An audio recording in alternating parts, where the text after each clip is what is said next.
हमारा देश ओबेसिटी और डायबिटीज की कैपिटल तो नहीं बन जाएगा। आज हमारा चर्चा का ये विषय है। फ्रेंड्स, मैं हूं डॉक्टर संजीव अग्रवाल। आप अक्सर मेरे वीडियोस लाइफ स्टाइल डिजीजेज और क्रॉनिक इलनेसेस पर देखते हैं। अगर ये वीडियो आपको पसंद आए तो आप इसे जरूर लाइक करें, आपके फ्रेंड्स के साथ शेयर करें और साथ में चैनल को सब्सक्राइब करें। मैंने जैसा बताया कि हमारा देश क्या ओबेसिटी और डायबिटीज की कैपिटल बनने जा रहा है, ये एक बहुत जरूरी विषय है जिसके विषय में चर्चा होना चाहिए और कुछ ऐसा रास्ता निकाला जाना चाहिए जिससे हम ये सब होने से बच सकें। क्यों?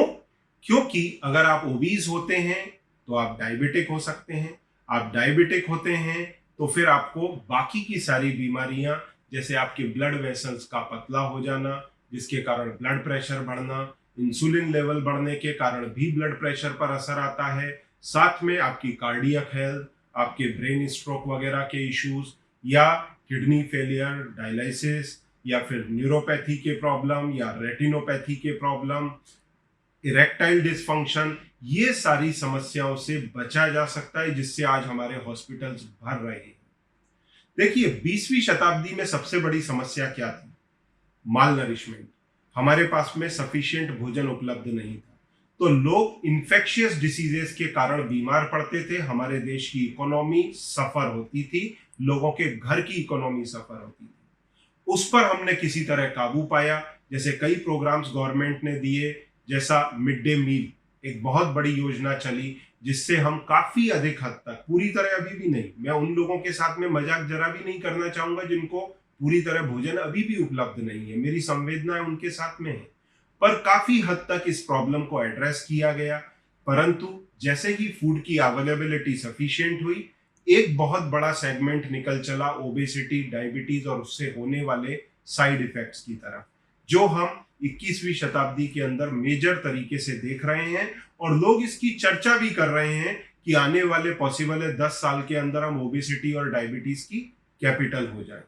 ठीक है, तो अब उस कैपिटल को होने से कैसे रोका जा सकता है, या पिछले 100 साल के अंदर हमारे लाइफ में, हमारे डाइट में क्या चेंजेस आए, अगर हम उनको अच्छी तरह से समझ लें तो हम माल नरिशमेंट और ओवर नरिशमेंट के बीच का एक रास्ता निकाल सकते हैं जिसमें इन सभी बीमारियों से बचा जा सकता है।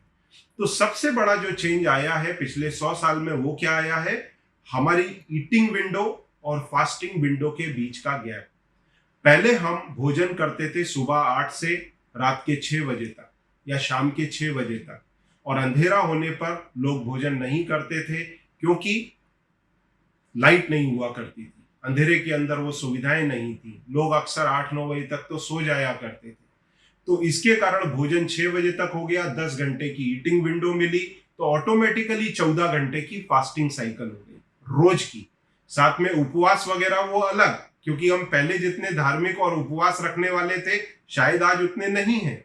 नेक्स्ट जनरेशन हमारी और भी कम हो सकती है, पर अगर हम उनको सिखाएं कि उपवास अच्छी चीज है तो शायद वो रखना ज्यादा पसंद करें।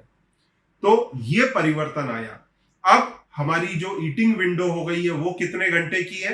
सुबह 8 बजे से रात के 12 बजे तक। इसका दोष कहां जाता है? दोष भी नहीं बोलूंगा, ये बेसिकली हमारी लाइफ में चेंजेस है, हमारी प्रोग्रेस है, तरक्की है। लाइट आई, लाइट के साथ में हमारे बिजनेस आवर्स बढ़े, प्रोग्रेस हुआ, हमारे पास में फाइनेंशियल, हमारी इकोनॉमी सुधरी, और उसके कुछ साइड इफेक्ट्स भी ऑब्वियसली होते ही हैं। जैसे ही लाइट आई, हमारे वर्किंग आवर्स इंप्रूव हुए। जो ऑफिसेस पहले जल्दी बंद होते थे उनमें 8-8, 9-9 बजे तक काम शुरू होने लगा। दुकानें जो जल्दी बंद हुआ करती थी वो अब 11 और 12 बजे तक भी मॉल्स में खुली रहती है। इसके कारण हमारी ईटिंग साइकिल बढ़ करके हो गई है लगभग 16 घंटे की। सुबह 8 से शुरू करते हैं रात के 12 बजे तक, या 14 से 16 घंटे की, अगर ज्यादा सही तरीके से बोला जाए तो। लोगों का भोजन रात के 8 बजे, 9 बजे, 10 बजे होना आम बात है। कुछ लोग 12 बजे तक कर पाते हैं, जो लोग इस तरह के काम में हैं, जो मॉल्स वगैरह में या फिर दुकानों में काम करते हैं, उनके साथ में ये प्रॉब्लम है। तो 8 घंटे की फास्टिंग, 16 घंटे का ईटिंग साइकिल, इसके कारण अगर हमने पूरे दिन में। आप बोलेंगे कि नहीं, हमने तो भोजन उतना ही रखा है जितना हम पहले 8 या 10 घंटे में खाते थे, हम डिवाइड करके 14 या 16 घंटे में खाते हैं। तो बेसिकली ये गलत है, खुद को धोखा देने जैसा है। पर अगर हमने माइनर चेंज भी करा है उसके अंदर, एग्जाम्पल के लिए अगर हमने रोज का 1 चाय और 3 से 4 बिस्किट भी अगर अपने डाइट के अंदर बढ़ा लिए हैं, तो इतना भी हमारे को लगभग डेली का 20 ग्राम फैट या 200 से 250 किलो कैलोरी हमारे को बढ़ा करके देता है। इसके कारण हम 1 महीने में आधा किलो तक वजन बढ़ा सकते हैं, 1 साल में लगभग 5 से 6 किलो, और 3 साल में या 2 साल में फुल ओबेसिटी हमारे अंदर आ सकती है। और ये ओबेसिटी आने वाले समय में डायबिटीज फिर रिलेटेड सारे इलनेसेस को जन्म देती है।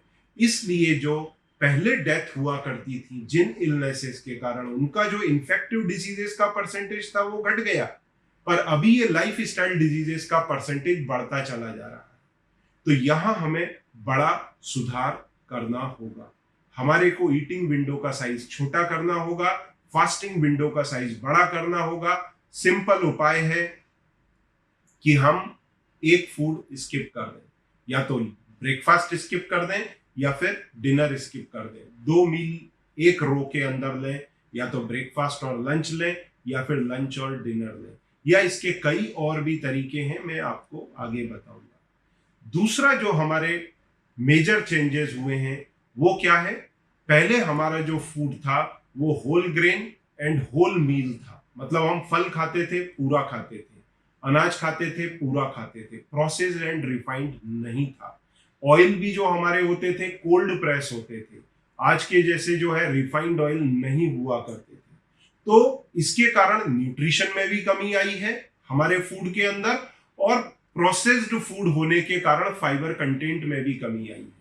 उसके कारण लाइफ पर असर क्या पड़ा, हम लोग ज्यादा से ज्यादा डिपेंडेंट हो गए प्रोसेस्ड फूड के। उसमें क्या आता है, bread, pizza, pasta, donut, muffin, cracker, wafer, chocolate, उसके बाद में कॉर्नफ्लेक्स, ये सारे रिफाइंड फूड के अंदर हम ज्यादा चल पड़े हैं।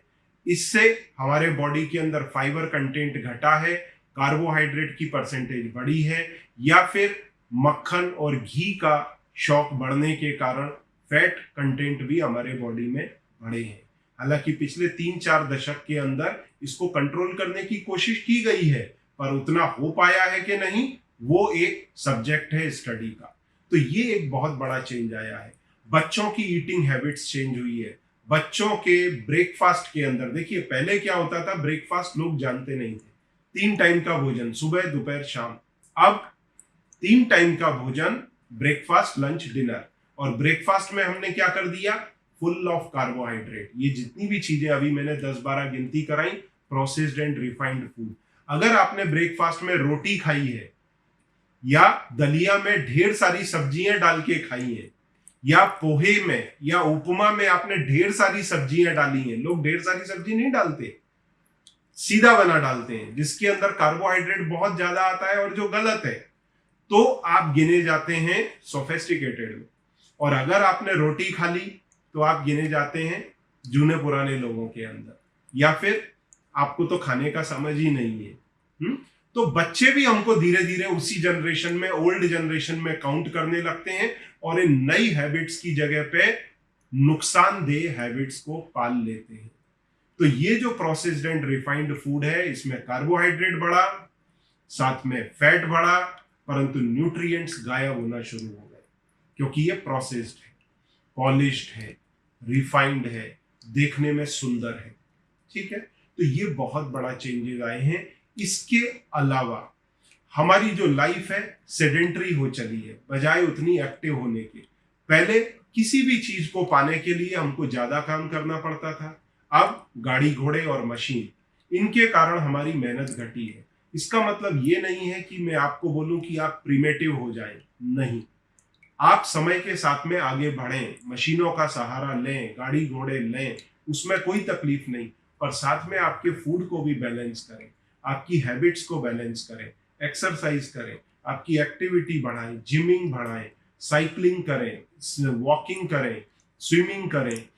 या फिर कोई स्पोर्ट्स एक्टिविटी, आउटडोर एक्टिविटी लें, पर हमने उसकी जगह अडॉप्ट किया है टीवी गेम्स को या टीवी को, जो वापस से हमारी लाइफ में सेडेंट्री एक्टिविटी को बढ़ाता है। पैसा बढ़ने के साथ में हमने लोगों को जॉब दिए हैं, ये अच्छी बात है, परंतु अब हमारे घर की महिलाओं को उतना काम नहीं करना पड़ता जो पहले करना पड़ता था, क्योंकि कोई ना कोई काम करने के लिए बाहर से कोई आ रहा है, वो हमारे घर का काम करेगा। तो वो फिट लाइफ में जा रहे हैं और हमारे घर के लोग अनफिट होते जा रहे हैं, महिलाएं अनफिट होती जा रही हैं। तो एक वर्ग महिलाओं का फिट है जो ज्यादा काम कर रहे हैं, पर जो कम काम की आदत पाल रहे हैं वो अनफिट होते जा रहे हैं। तो ये एक बहुत बड़ी समस्या है। इसके अपार्ट जो मैंने देखा है, जो भोजन की प्रक्रिया, जो भोजन के मील्स हमारे डाल दिए हैं, अब तो 6 मील तक पहुंच चुके हैं। मतलब आप ब्रेकफास्ट, लंच, डिनर तो करें, साथ में 3 मिनी मील भी लें। भाई ये 12 बजे, 4 बजे, रात के 11 बजे, मतलब 6 मील हो गए हैं।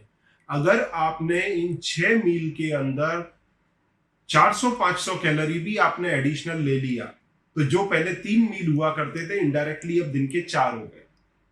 मतलब अगर हमारे वर्किंग आवर्स बढ़े हैं तो 1 मील भी हमने बढ़ा दिया, और वो अच्छा खासा है। 3 मिनी मील का मतलब होता है 1 से 1.5 मेजर मील।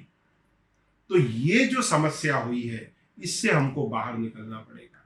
तो समस्या का निदान, इसको अगर हम सम अप करने के लिए जाए तो क्या है, हम पूरे दिन में ज्यादा से ज्यादा 2, एट द मोस्ट 3 मील लें। नंबर 1, जैसे ब्रेकफास्ट स्किप कर सकते हैं या डिनर स्किप कर सकते हैं। नंबर 2, रिफाइंड फूड की जगह पे होल ग्रेन में जाएं। प्रोसेस्ड फूड की जगह पे अनप्रोसेस्ड फूड के अंदर जाएं, जिसके अंदर हमारे को न्यूट्रिशन ज्यादा मिले। कार्बोहाइड्रेट का परसेंटेज हमारे डाइट में घटाएं, साथ में फैट का परसेंटेज तो कम रहने ही दें। होल ग्रेन के अंदर, होल मील के अंदर जाएं। जैसे रोटी की जगह हम ब्रेड पे शिफ्ट हुए तो एटलीस्ट ब्राउन ब्रेड के अंदर जाएं। जो हम जूसेस ज्यादा कंज्यूम करने लगे हैं, चाहे वो फ्रेश जूस हो चाहे टिन पैक जूस हो, उसकी जगह हम होल फ्रूट के अंदर जाएं। हम कुक्ड फूड की जगह पे अनप्रोसेस्ड फूड में जाएं, जैसे कच्चे फल या सब्जियां, उनके अंदर हम ज्यादा जाएं। मतलब अनकुक्ड फूड 75%, कुक्ड फूड 25%। हमारी एक्टिविटी बढ़ाएं, आउटडोर एक्टिविटी जैसे walking, swimming, cycling, outdoor game बजाय इंडोर गेम्स के। ये सारे चेंजेस करें। बच्चों के अंदर इस तरह की हैबिट डालें कि वो रिफाइंड फूड की जगह या प्रोसेस्ड फूड की जगह पे होल मील, होल ग्रेन के अंदर ज्यादा जाए। उसके बाद में 6 मील के कंसेप्ट में ना जाए, 2, at the most 3, breakfast, lunch, dinner, जिससे हम बार बार अपने बॉडी में इंसुलिन को स्टिमुलेट ना करें, क्योंकि इंसुलिन एक बार स्टिमुलेट होगा तो फैट बर्निंग बंद हो जाएगा, और जो आपने अपने डाइट में भी फैट लिया है, भोजन में भी फैट लिया है, वो बजाय बर्न होने के जमा होना शुरू होगा बॉडी के अंदर। तो number of meals 2, at the most 3, उससे ऊपर नहीं। आप ओबेसिटी और डायबिटीज से पूरी तरह बचे रहेंगे।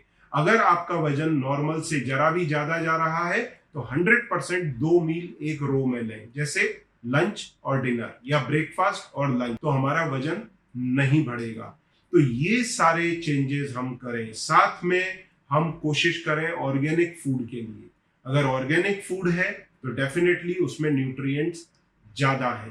तो ये सारे अगर हम चेंजेस करते हैं, हम ओबेसिटी और लाइफस्टाइल डिजीजेस जैसे diabetes, cardiac problem, blood pressure या फिर neuropathies, retinopathy, kidney failure, dialysis, इन सारी समस्याओं से अपने को और अपनी जनरेशन्स को बचा सकते हैं। अब अगर इस कॉन्टेस्ट में अगर आपके कुछ कंफ्यूजन है, आप मेरे साथ में डायरेक्ट वीडियो कॉल करें या नीचे दिए बटन पर क्लिक करें। मेरे असिस्टेंट्स आपको हेल्प करेंगे, और आप कुछ एक प्रोडक्ट जैसे स्टार वॉक आपके वेट लॉस करने के अंदर हेल्पफुल है, आप उसका सपोर्ट ले सकते हैं। या फिर आप ग्लूको फ्री यूज करें अगर आप डायबिटिक हैं, तो वो आपको मदद करेगा। और साथ में नर्वोकूल, अगर आपको कोई नर्व्स के इशू हैं, न्यूरल प्रॉब्लम है, तो नर्वोकूल विल डेफिनेटली